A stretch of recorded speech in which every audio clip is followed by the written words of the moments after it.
My wife married my wealthy friend after my business failed. She returned a year later with Bruises. Hello everyone, I'm a 36-year-old male. My ex-wife Avery, 29 female, and I were married for only 3 years before everything went south for me and she revealed her true colors. Avery and I dated for a year and 4 months before we got married. Soon after we started dating, I told Avery I was aspiring to set up my own business. So, I labored day and night and did a part-time job besides my actual job. I used the money from my day job to pay for my rent, bills, and groceries while using money from my part-time job to push into my business. Avery worked at a retail store as a sales manager, and I thought she had a fair idea of how to run a business. At the beginning of our relationship, Avery was very supportive. She even pushed me to work harder to expand the business. But after we married, she didn't seem very interested in the business anymore. She would even jokingly tell me to focus on other things that were important if the business was not going the way I wanted. But I was adamant because it was my dream, and I knew it was possible to make it happen. Fast forward to the first year of marriage. After several meetings and much persuasion, I got a big break when one of my wealthy friends volunteered to invest in my business. Avery and I were over the moon, celebrating our win. She pretended she believed in me and continuously pushed me to get things done. My business was a small logistics company, which I had been nursing this dream for a long time. I believed with proper management and funds, my logistics company would become one of the biggest companies in our state. With the funding, I purchased more delivery bikes, bicycles, and a truck for moving things. With more bikes and bicycles added to what we already had, business boomed, and our earnings increased. I also invested some money in marketing and signage, which paid off. However, I found a significant change in Avery's mindset soon after I got the investment. Before that money came in, Avery and I had no major reason to fight. Even if we argued about something or disagreed on something, we always settled it before we went to bed. But after the funding came, Avery and I fought most days, and the reason was money. She argued because she wanted me to give her some money for shopping, move us into a bigger apartment, and go for a week's vacation, all with the money that was meant to be invested in my business. When I kicked against the idea, she was mad. I understood the shopping aspect and even promised to give her money to buy a beautiful Chanel bag she had admired, but she wanted more. She claimed she was happy with the investment because she thought she would benefit from it. I was shocked at her demands because she knew how my business had been struggling and how hard I had worked and prayed for a financial miracle every day. When it came, I wasn't expecting her to make such demands, not at that time. Even if I were to take her shopping, move into a bigger apartment, or take her on vacation, it would have been from the profit I made from my business in the long run, rather than from the money I was supposed to invest and grow it. Countless times I told her the money was not for our personal use. It was meant to be returned with interest to my investor friend. But everything I said fell on deaf ears, and she wouldn't stop nagging about it. She started calling me selfish and said I was trying to take all the money my friend gave me for myself, even when I didn't work for it. When her words did not get to me as she expected, she switched to the emotional aspect and would cry all night. For that whole week, we argued, and when I couldn't take it anymore, I agreed to take her shopping on a budget for peace to reign. Then I invested the rest of the money in my business. I did that for Avery because I loved her, even when she was insensitive. As I mentioned earlier, with the addition of bikes and bicycles for delivery, business boomed, and we could cover more areas than we did in the past. It even reached the point where I had to resign from my main and side jobs to focus more on my business. I did everything possible to make sure it moved to the next level, and the money I earned monthly was enough to pay my share of the rent and bills, and use whatever was left to pay for the loans I owed. About 2 months after my business started improving, Avery stopped contributing to the house. She claimed I was now doing well financially, and I could cater to the house like a man. She said she was tired of splitting 50/50ths with me when I earned more than double her monthly salary.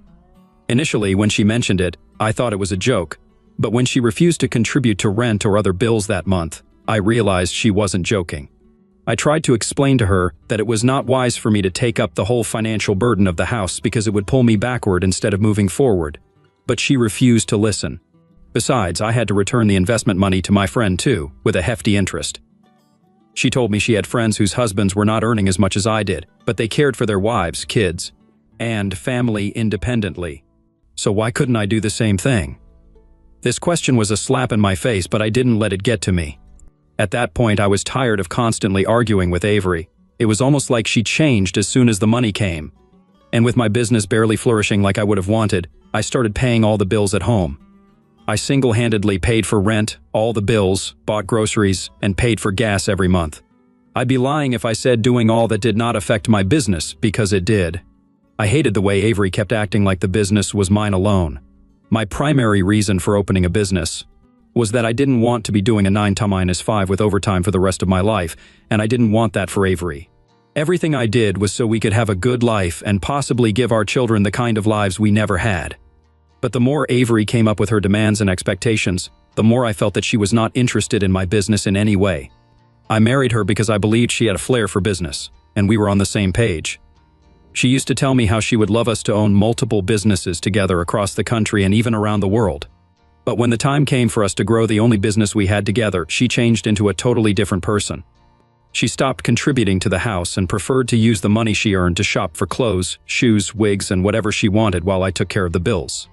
For another year and some months, I tolerated her and tried to grow my business. Sometimes she would take my credit card for shopping with her girlfriends and max it out.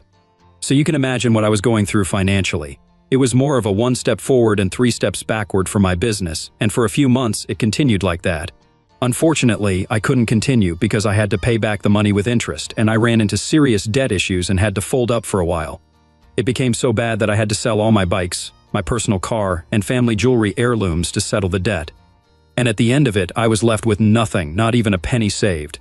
When this happened, I went through hell in Avery's hands. When I folded up my business, she began to say terrible things to me. She said something about how we would have used the money from the funding to live good lives, but because of my greediness, I lost everything. As if her bad-mouthing and verbal lashings were not enough, she changed completely. Earlier, we used to split the household chores. But when my business tanked, she told me to do my laundry, cook my own meals, and clean the house since I was home, apparently jobless. She literally used every opportunity she had to rub it in my face that she was making money while I was unemployed. Without a business, I was aggressively applying for jobs so that I could cover my expenses. After suffering such a huge loss, business was the last thing on my mind. Survival was first. Around that time, I noticed she was always smiling and typing on her phone. Then she came home with expensive gifts like bags, jewelry, shoes, and clothes. I knew she could not afford them because her salary could not buy even one bag, and she would have to save her salary for at least 4 months to get one of those expensive bags. As soon as I noticed her new pattern of coming home late with expensive things every week, I questioned her about it. And each time I did, she would abuse me and remind me that I didn't have the right to question her because I was jobless and would never be able to buy those things for her. With her new attitude, I knew we wouldn't get intimate, and that's what happened. She stopped sleeping in the bedroom because she knew I would try to touch her. And just like that, our marriage became a nightmare in the twinkle of an eye. I think 2 or 3 months after she started coming home with expensive stuff, it was hurtful and suffocating for me to tolerate her tantrums. But at that point, my priority was getting a job as soon as possible. However, one evening she came home and told me she wanted a divorce. She said she could no longer tolerate being married to me, and she revealed that she married me because she thought I had a promising future, but so far, she wasn't impressed. I didn't try to beg or convince her. I kind of knew that it was coming. I was already tired of everything and believed divorcing each other was the right thing to do. Even though I loved her, I could not live or remain married to a woman who mocked me, insulted me, and made me feel worthless at the slightest opportunity she had. So I signed the papers. She moved out of the house before our divorce was finalized.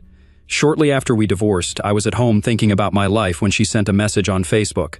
When I opened it, it was a picture of her in a bikini on a yacht with my rich friend. He was the same rich friend that funded my business. I couldn't have felt more betrayed at that point.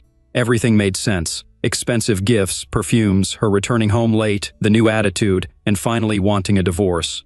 I couldn't even cry because what she had done passed the stage of expressing my heartbreak in tears.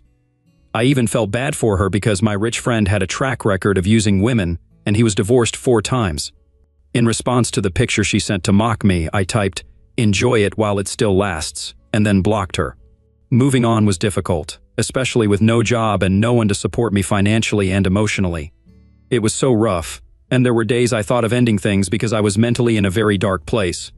I even moved in with my younger brother because I could not afford to pay rent or take care of my basic needs. Some of my friends tried to support and help me occasionally. 4 months after Avery left me, I got a job. The pay was not that great compared to my previous job, but it was a motivating start for me. I worked really hard, did overtime, and I was able to split rent and bills with my brother for 2 months before I got my place. At my new workplace, a senior colleague of mine was particularly fond of me. Her name was Crystal, 47 female. She was obviously older, and I didn't understand why she would bring me lunch, ask if we could go out and eat together, and so on until I asked her. Crystal said I reminded her of her late brother who passed away when he was younger, and for some weird reason, I looked and walked like him. Down the line, Crystal and I became so close. When I told her about my past and the business that crashed, she promised to help. In the few months of knowing each other, I had already fallen in love with her. She cared for me and treated me with so much love. I didn't even get that kind of care and love in the 3 years I married Avery. With Crystal, I felt pampered, and I didn't even know when my heart gave way to love again. Surprisingly, help came. Crystal helped me as promised, and I got funding from someone she introduced me to. The person helped because she owed Crystal a favor. On her end, Crystal also gave me a mind-blowing amount of money to invest, with the agreement that I would pay her back monthly.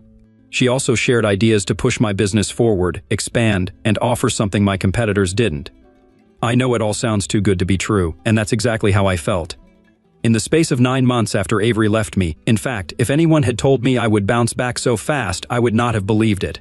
My only disappointment was that Crystal did not see me the way I saw her. She saw me as her brother, whom she loved so much, and she promised to keep supporting me as far as I kept to my end of the deal. She was almost 11 years older than me, and I would not have minded it when Crystal said no to me because she didn't want to mix business with pleasure. I was hurt a bit, but I got over it and decided to focus on growing back my business. Even though it was almost like starting from scratch because I sold my bikes, I didn't mind. Having a logistics business was something I really wanted, and I was passionate about it. With determination and the funds provided, my business kicked back to life, and I was so happy. Just 3 weeks ago, a year after Avery and I divorced, I received a call from Avery. She said she wanted to see me. I thought she must have heard about my new success and wanted to see things for herself, so I agreed to see her. I invited her to my company's location so she could see things for herself. I did this to rub it in her face. When she came, she looked so lean and didn't give the vibes of a rich man's wife. Deep down, I wanted to ask if everything was okay, but I didn't. My sole purpose was to show her I was doing well, even better than the last time. I'm sure she got the message. Now that isn't the problem. The problem is that she called me again yesterday and asked if I could take her back, because she was going through so much at the hands of her new husband. I'm so sorry your dream business tanked because of her lack of respect and complete selfishness, OPE. It's gross to think that she was only pretending to be supportive of you and your dreams. And it's honestly a bit shocking that the wealthy friend of yours decided to entertain her. And for her to send you the photo just to rub it in your face? That's evil. You're far too nice of a person. She flies through men like crazy. She's looking for a low-hanging fruit, anyone that can help her afford the brand-name purse or the all-inclusive trip. She's a lazy, good-for-nothing person and hungry for anything that's shiny and new. As for your business, I'm glad you're able to have someone in your life who wholeheartedly believes in you. Continue to focus on your business. This is your baby now. Don't let anything get in your way, and try not to get distracted by the opposite sex. Update 1. Thank you everyone for your comments. I'll answer some of the common questions asked in my original post. First, no, I don't have any intentions of taking her back. I only posted this here to get your opinions, which I have. Some of you asked if I knew Avery well enough before marrying her. The thing is, I believed I knew her, and while we dated, she never showed any of those attitudes. She never spoke rudely to me or mocked my business. When I said it was like the Avery I dated and the Avery I married were two different people, I wasn't bluffing. As someone has advised, I will be discarding her immediately because my business is now more important than anything else, and I cannot afford to make the same mistake twice. Meanwhile, I met with her 2 days ago. This time, her whole face was covered in bruises. She told me she regretted divorcing me because even when I had a little money, I was good to her and treated her like a queen, and she was sorry for leaving me. She said she wanted to leave her new husband because he was physically assaulting her, and she couldn't even sue him because he was filthy rich. She also feared what would become of her if he cut off everything she benefited from him. In addition to that, she admitted that she was jobless, and he didn't let her work because he provided everything she wanted, and it was choking her. She complained bitterly of his infidelity and how he would bring home different girls daily without minding her presence.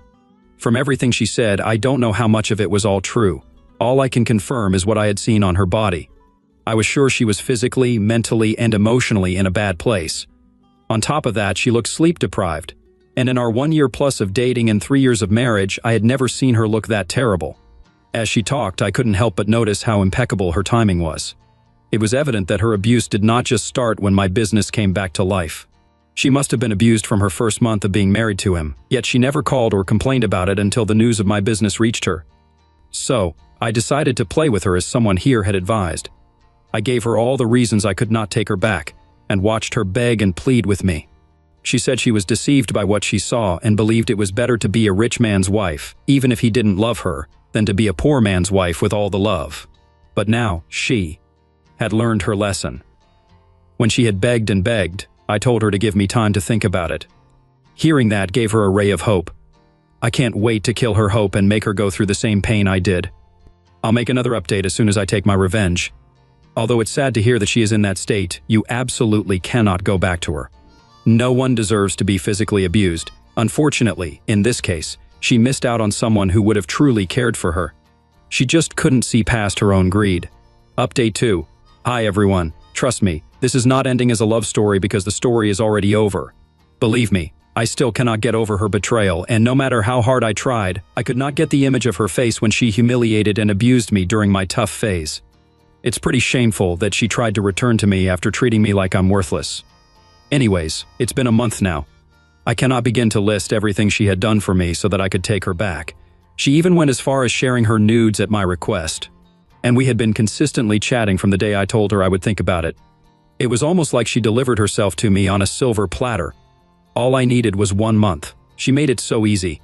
Throughout that month, she did literally everything I asked her to do. To even blow her mind and lead her on, I kissed her on the cheek, and she couldn't stop smiling and waving at me as she walked to her car that day. Someone here had commented that I set her up and ruined her miserable marriage, and I loved that idea. I deliberately asked her to send in her nudes to me because I knew she would. After all, desperate times required desperate measures.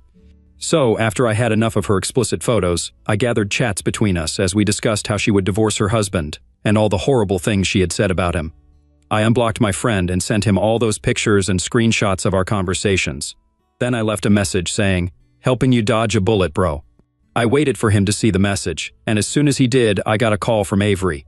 She was crying and breathing heavily on the phone, and when she could finally talk, she told me her husband threw her out of the house and seized everything he bought for her because, in his words, she came with nothing, so she had to go with nothing.